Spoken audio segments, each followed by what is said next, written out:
It's absolutely crazy. I would never ever, serve for this man right now. And looking back now, I shouldn't have served for Tony Blair either, because I guess he's just the same, just as bad. And if honest, I think that he's the man pulling Keir Starmer's strings behind the scenes. I I just think that this country is going in the wrong direction, and This important interruption is brought to you by ExpressVPN. Protect your money and your identity. Click the link in the description or scan the QR code here to get ExpressVPN right now and save up to 73% on annual plans today. Right, let's get back into it. The Justice Secretary, David Lammy, has announced that the majority of jury trials will be scrapped, a right that has existed for 800 years and is a bulwark of English liberty. I'm Connie Shaw, and this is GB News Originals. In this episode, I speak to Jamie Michael, a decorated former Royal Marine who fought for this country in Iraq, Afghanistan and Sierra Leone. After the Southport murders, he posted a 12-minute video on Facebook in which he called for people to protest and lobby their MPs against illegal immigration. He explicitly called for there to be no violence. He was arrested and remanded in custody for 17 days. It took a jury 17 minutes to find him not guilty. Research by the Free Speech Union has found that those who plead not guilty are twice as likely to be acquitted by a jury than a judge for speech offences. Under David Lammy's new rules, it is entirely possible that Jamie would not have had the chance to be heard by a jury and have been found guilty merely for expressing his opinion. So, Jamie, how long after you posted this 12-minute video did you hear from the police? So my video was on, I think it was on the 31st of July, and I got arrested on the 8th of August. So about a week, maybe 8 or 9 days. And is it right, I've heard you say before, that when the police officers arrested you, they didn't seem to know what it was that they were arresting you for? Yeah. They told me I was getting arrested for indecent racial hatred. And I don't think that is any kind of charge. No, I got that on camera because I was filming them. And when you were taken to the police station, what were you told when you got there? I was getting charged under Public Order Act sections. I'm not sure the section, it was something like 19 and 21. But them charges changed as the process went along, and even leading up to the week before court, the charges went from trying to incite racial hatred to likely to incite racial hatred, because they felt that their chances of charging me for, me getting found guilty for trying to incite racial hatred was very low. So they tried the kind of lesser charge of likely to stir up racial hatred.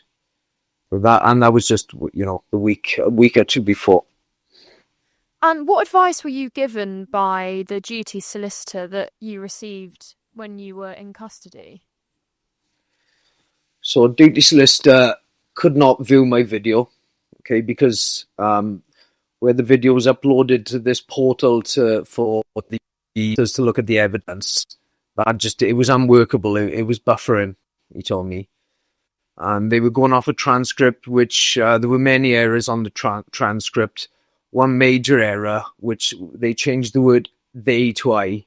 I was talking about the riots that had gone on in Leeds prior to the Southport riots, and I had said that they caused, and then they caused a riot en masse, and they changed that "they" to "I." So the transcript read, "I started a riot en masse." And if you can't see the video and you're just going off the transcript, I've more or less admitted that to starting a riot. And I don't know if the judge could see the video either. I'm not sure of that. But my solicitor couldn't view it. Even after, because the duty solicitors, I sacked them when I was still in prison. And I took on another solicitor. And that was 2 months down the line. And that video was still buffering then. And when we were going through the transcript with him, because he never had Facebook, and he said he couldn't view my video because he didn't have Facebook. He said, "What do you mean by I started a riot when we were going through? I started a riot en masse." And I said to him, "I never said that." And he was like surprised, and I was thinking, "Surely you don't think I've said that?" And I said, "Haven't you seen the video?" Because I had sent him links to the video. Well, I've had my friends to send him links to the video, and he said I couldn't view it because I haven't got Facebook. And then he said he was going to view it for his girlfriend's Facebook. And then about a week or two later, I asked him if he'd seen it then, and he said, I just don't think it's a good idea for me to view it from my girlfriend's Facebook. So he still hadn't viewed it. And that's when I decided to take on the Free Speech Union, because I thought if he can't view my video, it's not going to be much good to me. So the transcript, like you say, falsely represented you as having said that you had started a riot. That was one of the reasons that you were remanded in custody for 17 days, because you were deemed a risk to inciting a riot. That being said, Jihad al-Shami, the Islamist terrorist who killed 2 Jews on Yom Kippur in Manchester earlier this year, he was on bail after he was arrested on suspicion of rape. How does it make you feel that the British state deemed you more risk than a man who was arrested on suspicion of rape and then went on to commit a horrific terrorist attack? Well, it's just crazy because, I've never had any real prior convictions, anything along them lines. I did have drink driving charge 13, 14 years ago. But yeah, when you look at what's happened there, I mean, that's a prime example of our two-tier justice system, where someone like myself who's made a Facebook video can't get bail and then remanded in custody in quite a rough jail for 17 days. And I was going to be there up until my trial date, which was February, which would have meant if I didn't get my second bail application, I would have spent 7 months in jail on remand.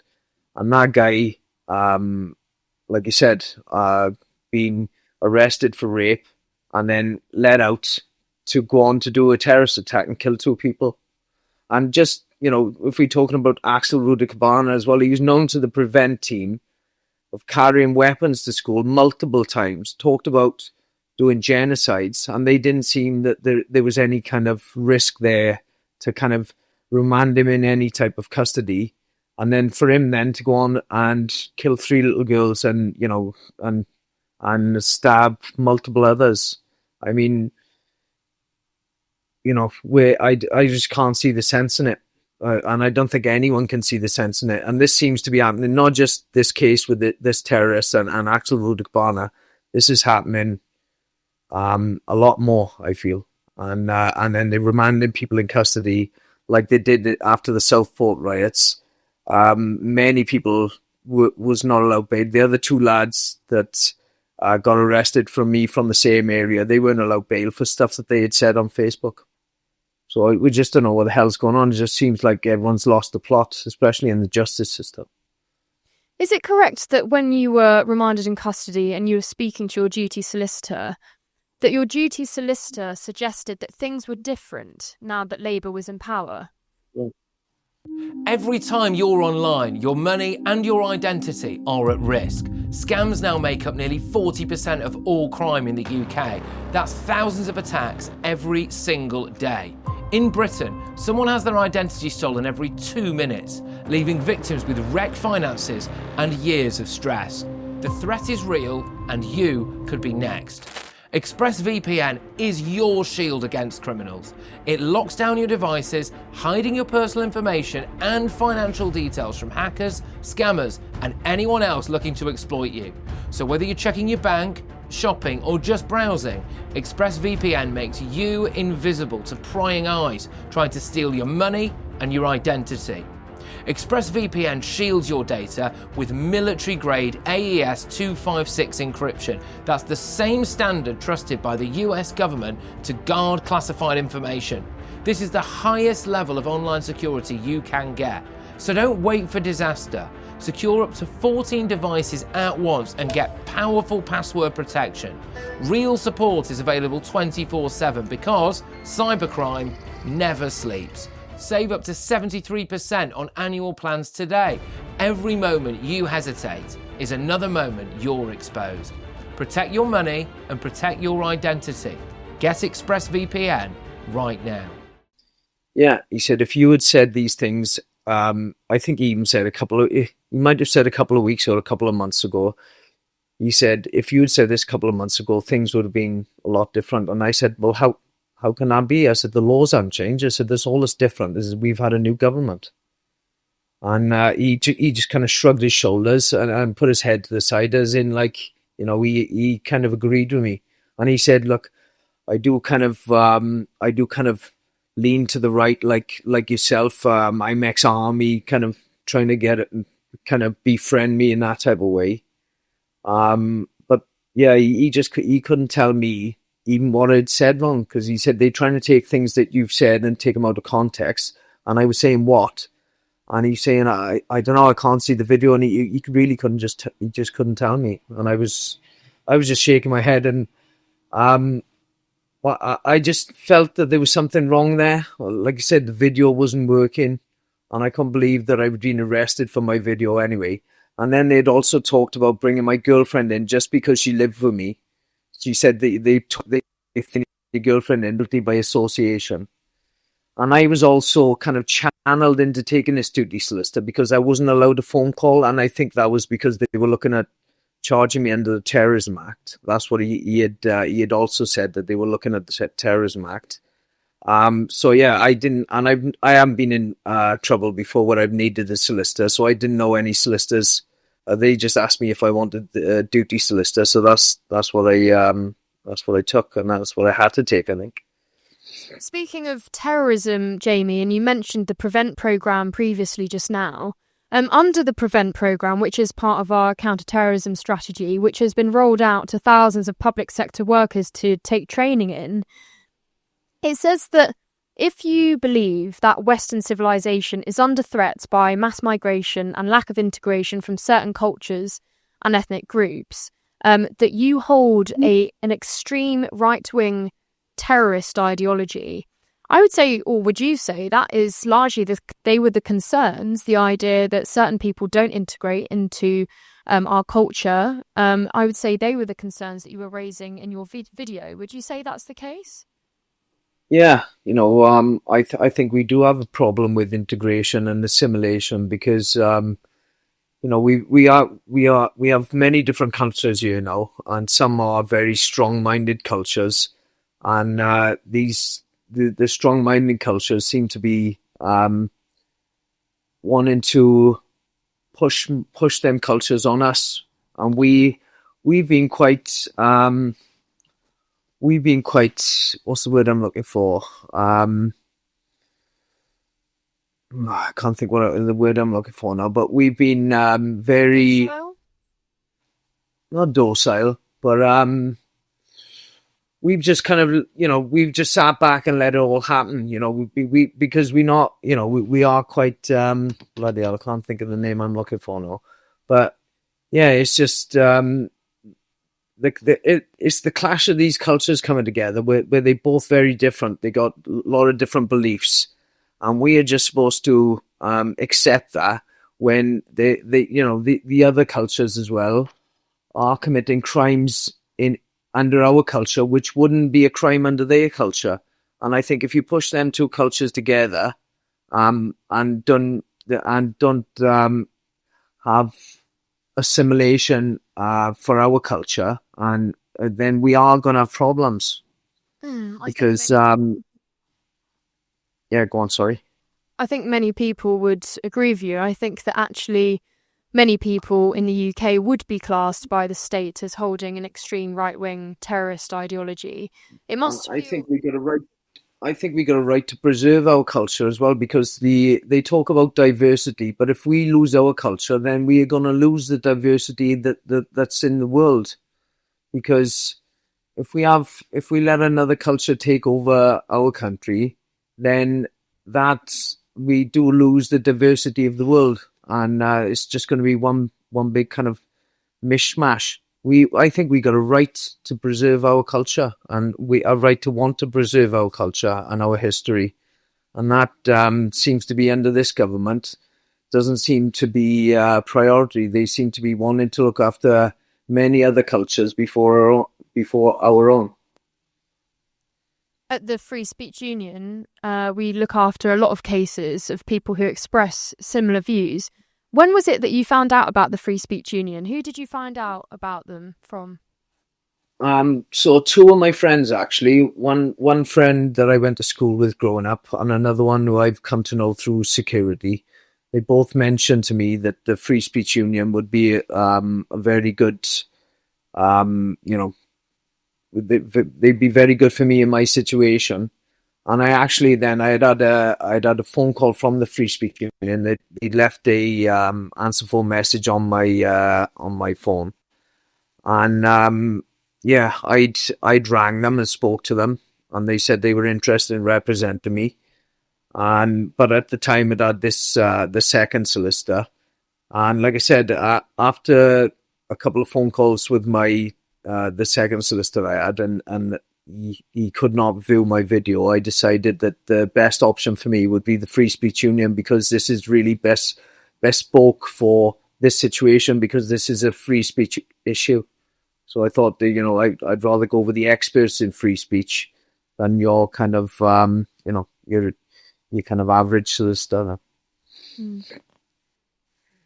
And of course, the famous your case has become quite famous. The fact that you were remanded in custody for 17 days, and then it only took 17 minutes for a jury of your peers to unanimously acquit you, find you not guilty. For every day that you spent in custody, it was a minute that it spent for the jury to find you not guilty. And your solicitor, Luke Gissos, has described it as the jury throwing the book back at the prosecutor, because jury trials often can make their decisions based on the fact that they think that the charge was ludicrous in the first place. And I think many people, including myself, think that about your case.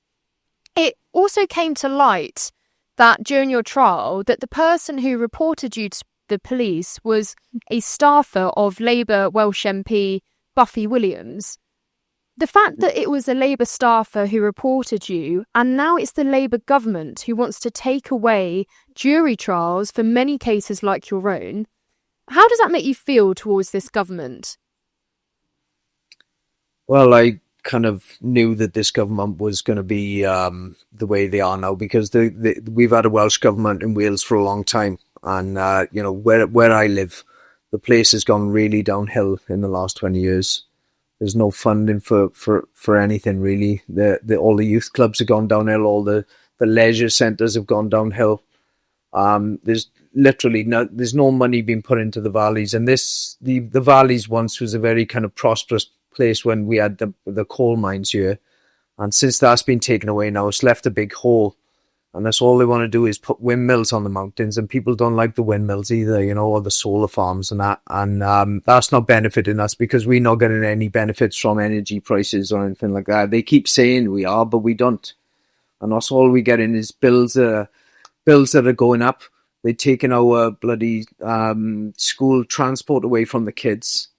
They're taking a winter fuel payment away. A council tax is going up. This is one of the most deprived areas in Britain, and yet we got one of the highest council tax rates in Britain as well, even higher than some places in London. To me, I knew Labour wasn't going to be any good round here, because, like I said, we've been under the government in Wales for the past 20 years, and I think me winning this trial has really got their back up, because they wasn't expecting that. And what I've done is just is an example to others. So, for people to, if they do get pulled in by the police for these speech crimes again, just to tell them not to plead not guilty, because I'm sure a lot of people who were pulled in last year wish they never pleaded guilty, because if their case was put in front of a jury, I'm sure that 12 normal people will see common sense and find them not guilty as well. So I do feel sorry for a lot of people, because I know the kind of coercion that was going on with the duty solicitors trying to make out that was the best option for them because they'd spend less jail time, less time in jail. And the kind of pressure I was when I was in jail, I had a meeting with the duty solicitors, and they were trying to get me to go down the mental health route, get me mentally assessed, and they were actually telling me that I would be far better off in a mental hospital than I would be in jail. The time would be more easier, and that's when I decided to sack them because they were trying to say that certain things that I said, this sounds a little bit racist, or that sounds a little bit racist, and I was saying no, it wasn't. And then I said, look, I think the hate has been created in this country by Labour itself, sending us to war with Iraq 20 years ago, and bombing their place, causing bloody collateral damage, killing women and children.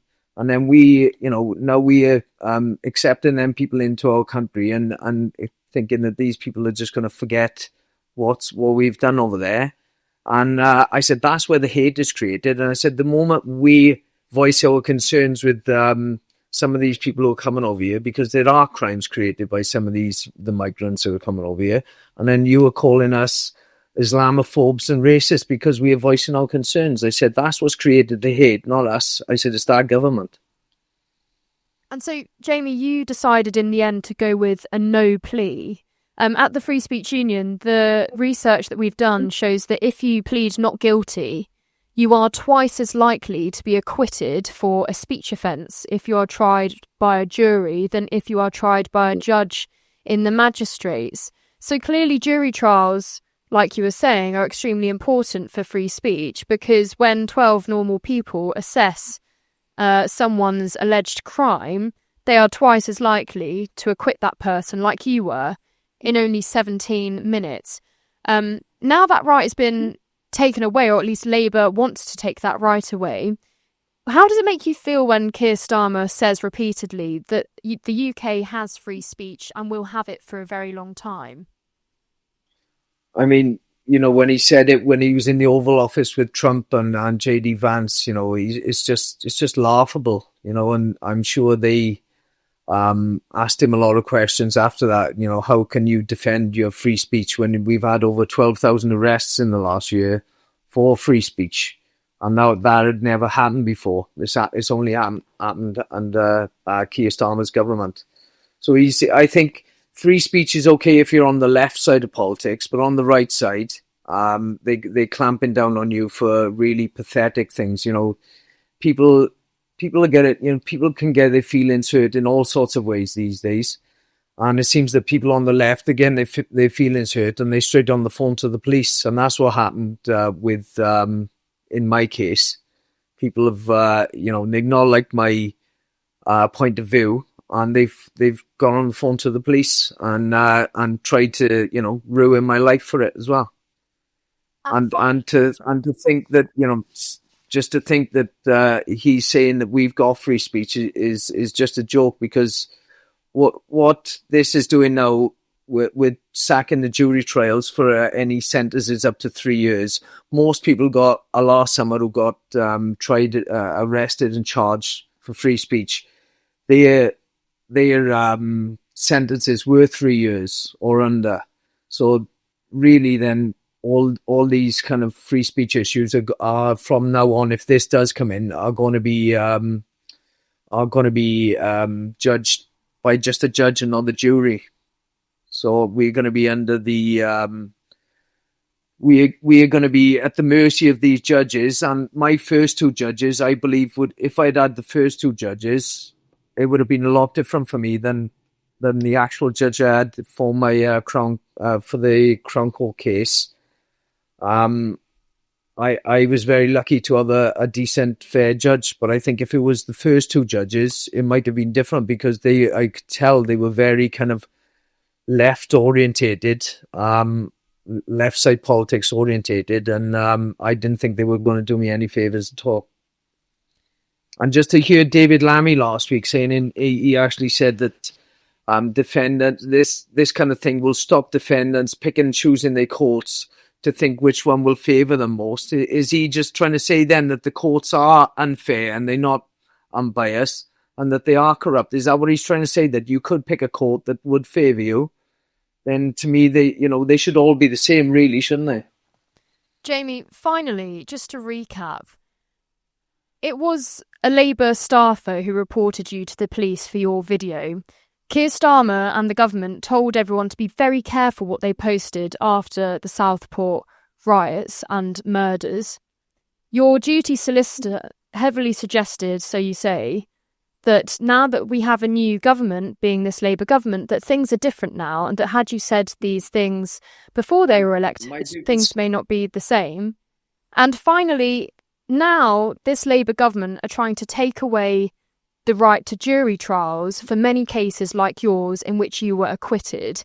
When you were fighting for this country in Iraq, in Afghanistan, in Sierra Leone, could you ever have imagined being in this state of affairs, being treated in this way by your own government? It's absolutely crazy. I would never ever serve for this man right now. And looking back now, I shouldn't have served for Tony Blair either, because I guess he's just the same, just as bad. And if honest, I think that he's the man pulling Keir Starmer's strings behind the scenes. I just think that this country is going in the wrong direction, and we really need to pull together to try and sort these problems out, because if this man stays in power for much longer, I think he's really going to do a lot of damage to this country. Jamie's reaction to the government's plans was even more damning than I could have imagined. What a terrible indictment of Keir Starmer's government. What will it take for him to listen?